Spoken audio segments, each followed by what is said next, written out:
இன்னைக்கு ட்ரெண்டிங்ல இருக்க ஒரு ஸ்நாக்ஸ் ரெசிபி தான் சமைக்க போறோம். இதோட டேஸ்ட் எல்லாம் எப்படி இருந்ததுன்னு வீடியோல ஹானஸ்ட்டாவே சொல்லியிருக்கேன். வாங்க சமைக்க போகலாம்.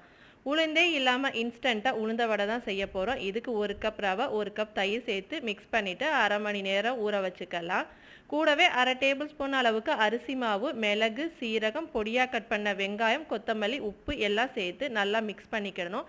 தண்ணி எதுவுமே சேர்க்கக்கூடாது. இப்போ எப்பவும் போல கையில் எண்ணெய் தடவிட்டு உளுந்த வடைக்கு தட்டுற மாதிரி தட்டிட்டு எண்ணெய் காஞ்சதும் போட்டு எடுத்தீங்கன்னா இன்ஸ்டன்ட்டான நல்லா கிறிஸ்பியான உளுந்த வடை ரெடி. பார்க்கறதுக்கு உளுந்த வடை மாதிரியே இருந்தாலும் இந்த இன்ஸ்டன்ட் வடையை சூடாக சாப்பிடும்போது மட்டும்தான் நல்லா டேஸ்ட்டாகவும் கிறிஸ்பியாகவும் இருந்தது. ஒரு 10 நிமிஷம் ஆற விட்டுட்டோம்னா ரொம்பவே ஹார்ட் ஆயிடுது. சாப்பிடும்போது வாய் எல்லாமே வலிக்க ஆரம்பிச்சிருது. என்னை பொறுத்த வரைக்கும் உளுந்த வடையை ரீப்ளேஸ் பண்ண எந்த இன்ஸ்டன்ட் வடையாலும் முடியாது. உளுந்த வடை தான். இதை இன்ஸ்டன்ட் வடை இல்லை ரவா வடைன்னு வேணால் சொல்லலாமே தவிர உளுந்த வடைன்னு சொல்ல முடியாது. நீங்கள் யாரும் இதை ட்ரை பண்ணியிருந்தீங்கன்னா மறக்காமல் கமெண்ட்டில் சொல்லுங்கள்.